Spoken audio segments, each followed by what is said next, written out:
Alright, the Legion 7i is Lenovo's thin and light gaming laptop, and I love it. These kind of laptops are the ones that I personally buy for myself. Either gaming thin and lights like this one, or creator ones that you can game on. Now for me, the Legion 7i, it is the one that I'd probably buy for myself. It just looks stunning, its keyboard is unbelievably good, and its display is fantastic. This year's version is much improved. It has a more efficient CPU and a lower wattage GPU that leads to more improved thermals. Now, if you are planning to buy one, there are two main cons that you need to be aware of. Firstly, it maxes out at an RTX 5070, which only has 8GB of VRAM. Many modern titles require at least 12GB to run at their highest settings, at least on this display's native resolution. This GPU, it is capable of that, but it can be limited by that 8GB of VRAM. Other than this, its battery life is disappointing. Now with that said, let's get into the review, and then at the end I'll tell you how this laptop stacks up versus its main competitors. The Legion 7i has one of Intel's most powerful CPUs, the Ultra 9 275HX. It's from their highest-end Arrow Lake HX range. No surprises, it is one of the most powerful Windows laptops when it comes to CPU performance. In Geekbench, a benchmark that does test common performance tasks, it comes out second only to our maxed-out MacBook Pro 16, and that laptop, it costs a lot more. Switching to Cinebench, which tests raw CPU performance when the laptop is really pushed, the Legion 7i continues its dominance. It's a bit ahead of Acer's Predator Helios Neo 16S, which has the same CPU, and it's a whopping 33% ahead of last year's Legion 7i. That has the older 14th Gen Raptor Lake processor. When we take a look at power draw, you can see something really cool. When you compare this year's Legion 7i to last year's, this year's model only draws a couple watts more power for that 33% boost in performance. This really highlights how much more efficient these newer Arrow Lake HX CPUs are. That being said, Apple is still having a laugh here. It beats this Intel CPU in both of our CPU benchmarks, and it draws by far the least power. When we take a look at CPU temperatures under this torture test, the Legion peaks at 104 Celsius, which is crazy hot, but it averages at 80, which isn't too bad. Alright, well, what happens if you want a game? It's actually surprisingly good, given this laptop maxes out at an RTX 5070. The 5070 has a lower max wattage than the 4070 from last year, 115 with boost versus 140. It also only has 8GB of VRAM, as I said. The 5070 Ti, which I would have liked to have seen in this laptop, gives you that 140 watts of max power and 12GB of VRAM. In TimeSpy, this year's Legion 7i performs a tiny bit better than last year's model with its 4070, 10% faster, which isn't bad given the lower max power of the 5070. By the way, the 5070 Ti laptops that we are showing you in our graphs, they don't feed their GPUs full wattage. We've specifically chosen these as they are in the same class of thin and light gaming laptops as the Legion 7i. Something like Asus's larger Strix G16, which does have a full wattage 5070 Ti, it gets around 17,000 points in this test. Anyway, in Port Royal, a ray tracing benchmark, we now see the new Legion 7i pull a little further ahead of last year's model.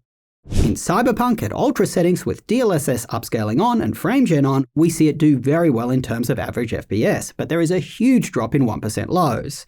This happens to many gaming laptops when you turn on FrameGen. We'd still consider this very playable though. If you turn off FrameGen, the results make a bit more sense. The Legion 7i with its 5070 continues to perform very well, even against those with an RTX 5070 Ti, at least in this game. In Monster Hunter Wilds, which is a more VRAM intensive game, the Legion 7i, it just collapses in a heap. It performs way worse than a 5070 Ti laptop. It's particularly apparent in its 1% lows. Now, before you freak out and just don't buy this laptop, if you do dial down those settings to high, this game becomes very playable, and most people, they're just not going to notice a difference in the visual fidelity. Regardless, it is truly disappointing that Nvidia just didn't include more VRAM with these 5070 GPUs. They're clearly capable of more. In Forza Horizon 5, we again see a somewhat expected showing, the Legion 7i falling a bit behind the 5070 Ti gaming laptops. Finally, Final Fantasy Dawntrail. Here the Legion 7i does very well. This game does tend to favour stronger CPUs like the one in this laptop. Now, if you plan to use the laptop for creator tasks in Premiere Pro, it performs very well. In DaVinci Resolve, it also does well. Exactly where you'd expect for this kind of hardware. Speaking personally, I did do some editing on the Legion 7i and it was smooth as butter. Now, I really want to talk about heat and fan noise. If you are gaming on this laptop and that game has you mostly using the WASD keys, you're gonna find the Legion 7i very comfortable. I gamed on it for hours and I was surprised how comfortable it was. Now, if you're instead doing something that really hits the laptop hard and you are using the full keyboard, it's not as good. The keys in the center of the keyboard get very warm. In fact, If what you're doing requires the CPU as well as the GPU performance, it's one of the hottest filling laptops across the keyboard deck that we've measured. On fan noise, it is very loud, at least on its highest performance mode. You can drop down to balance mode for a significantly quieter experience, but there is a trade-off. This laptop feeds its CPU 10 watts less and its GPU 20 watts less, so for gaming, you may want to think twice about doing that. If you're only doing something that requires CPU performance though, that trade-off is likely worth it. There is minimal drop in performance when running on balance mode. Now, in light use when just writing the script for this video and doing my daily business management tasks, this laptop was an absolute joy to use. It felt incredibly snappy and it just didn't feel warm to the touch, nor could I hear the fans going. That's even though they were. Compared to last year's Legion 7i, in both light use and gaming, this year's version felt noticeably cooler to the touch, so that is a big improvement. However, during intensive gaming sessions, the middle of the keyboard deck does get hotter on this year's model, but as I said, your hands probably aren't there anyway. This laptop, it does have a mux switch. I accidentally left it in dedicated GPU mode, and I was only doing light tasks on the laptop. It got noticeably warm to the touch, so keep an eye out for that. In modern gaming laptops, guys, you really don't lose that much performance when you're running on its hybrid or Optimus mode, so I just leave it at that. One thing that did annoy us though is if you do change that mode in NVIDIA's control panel, you don't need to restart. This laptop does support Advanced Optimus, but if you do it in Lenovo's Legion space, you have to do a restart.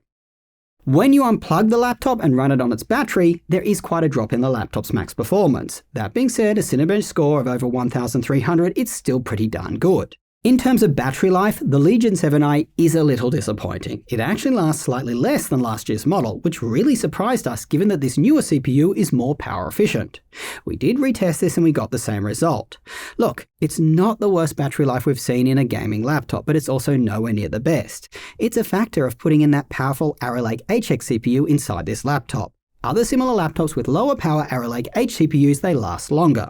Alright, so testing out of the way, let's talk about the rest of the laptop because it is a beauty. It looks stunning in its glacier white color. I use the Logitech G705 mouse, which I love, but it only comes in white. It always looks terrible paired with my Razer Blade 16. With the Legion 7i, it matches perfectly. I'm almost tempted just to switch laptops just for that. Compared to last year's Legion though, this one, it is a little deeper, but it is ever so slightly thinner. Because of its deeper footprint, you'll probably need a larger laptop sleeve. The one we use for our MacBook Pro 16s, our Asus Zephyrus G16, and our Razer Blade 16, they don't fit this laptop. This being said, I'd still definitely classify it as a thin and light performance laptop. You can really see that when you look at its weight. It's one of the lightest in its class. It's significantly lighter than last year's version, which is great. You may notice that the charger weight is quite considerable. That's because it uses Lenovo's new 245-watt charger. The good news here is that there is no battery drain when the laptop's plugged in and gaming. That's unfortunately what happens on the Yoga Pro 9i. It has a smaller 170-watt charger. You have to buy this charger for it to solve that problem. Anyway, looking around the Legion 7i, it is really well built. I wouldn't say MacBook or Blade levels, but it's just a notch behind them. The keyboard deck is sturdy, the lid is strong enough, and the hinge is nice and stiff. The screen, it still opens with one hand though. My only nit is the edge of the laptop just does feel sharp. If you use it without adequate wrist support, it's going to cut into you. When you do open the laptop, you're going to be greeted by an absolutely stunning OLED display. It gets super bright at over 500 nits, so even though it is a glossy panel, reflections are pretty well controlled, at least if you're indoors. Its colors are incredibly accurate, and it can refresh up to 240 Hz and right down to 60, and yes, it does support G-Sync. We didn't detect any niggling issues here either, like PWM flickering when you lower the brightness, or an egregious screen door effect, so big thumbs up on the panel. It is a standout of this laptop. Now, another standout of this laptop is its keyboard. It is flat out one of the most comfortable laptop keyboards ever made. The keys have ample key travel with a satisfying click. The keyboard layout is standard, so no mispresses. And on mispresses, one of the biggest things that I like about this laptop's keyboard is that there are really big arrow keys. Most manufacturers, they're trying to get cutesy by aligning the arrow keys with the bottom of the keyboard. This often results in shrunk up and down arrow keys or other oddities. I'm delighted to see Lenovo is choosing function over form here. Heck, even when talking about form, this keyboard still looks fantastic with its individually lit RGB keys. It's also nice to have all the special function keys readily accessible that I need, like trackpad disable and mic mute. There are only two negatives that I can think of with this keyboard. The spacebar is a bit loud. Most of the keys have this dampened sound to them, but the spacebar doesn't. It's kind of clacky. If you're a fast typer, you are going to hear this laptop in a class or a meeting room. Also, a lot of light does escape around the keys. This makes the keyboard look a little cheaper than the one on the Blade. Onto the trackpad, it is really good too. Tracking feels natural and is accurate, and even though it is a mechanical one, you just don't lose accuracy when you press down in the left and right corners. Normally you do, so that's just really nice to see. For ports, on the back you have the proprietary charging port and the HDMI 2.1 port. I do like that they're out of the way. On the left side you have a USB-A 5GB port, 2 USB-C ports and a headphone mic combo jack. Now, one of the USB-C ports is Thunderbolt 4 and the other is 10GB. Both do support power delivery with a 65W to 100W charger, and they do support DisplayPort 2.1. If you are using the DisplayPort, just be aware the Thunderbolt port goes via the iGPU. The non-Thunderbolt port goes directly to the dedicated GPU. If you aren't using the dedicated GPU, you'll probably want to avoid plugging into that port as it may heat up the laptop. Anyway, on the right side you have another USB-A 5GB port and a fast SD card reader. I measured it hitting UHS 2 speeds, which is good to see. That being said, it is very disappointing that Lenovo removed the third USB-C port on the right side. The sound from the speakers is flat and uninspiring. It also sounds a bit tinny.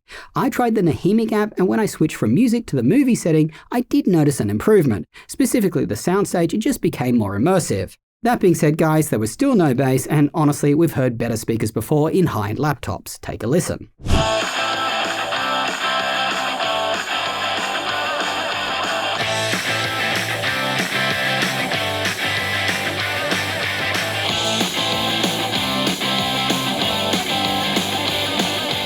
And here's how the Legion 7i's webcam looks and sounds. It's a 1440 webcam, and to my eyes, it looks pretty good. Also, there is Windows Hello facial recognition to get you logged in fast, but there's no fingerprint reader. Now, if you're in a room with dimmer lighting, here's how you would look. I've turned off the studio lights and I'm just using a dim light in the ceiling. For Linux users, we did test Fedora 42. Brightness up and down, webcam, trackpad, Wi-Fi all worked. Speakers and Bluetooth did not, but we don't do a full install, so perhaps they will once you update your drivers.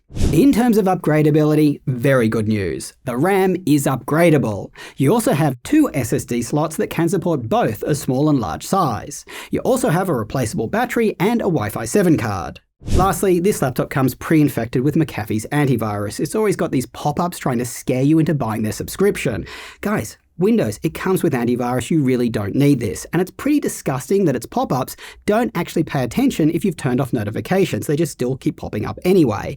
I really don't like that Lenovo is trying to gain money by pushing this onto you.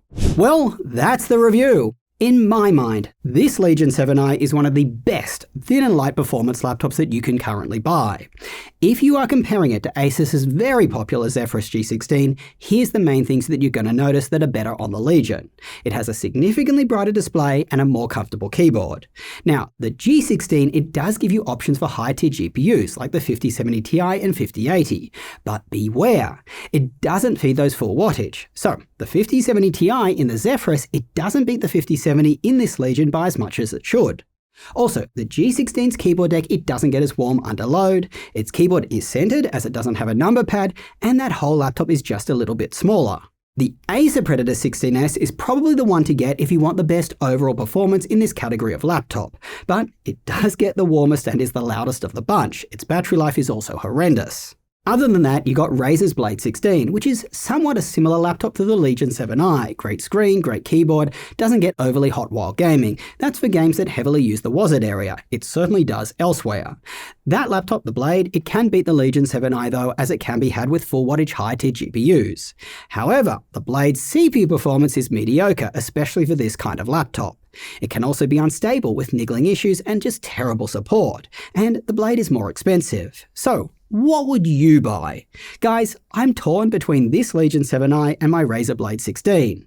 Sierra and Seth, they said they would go for the Zephyrus G16.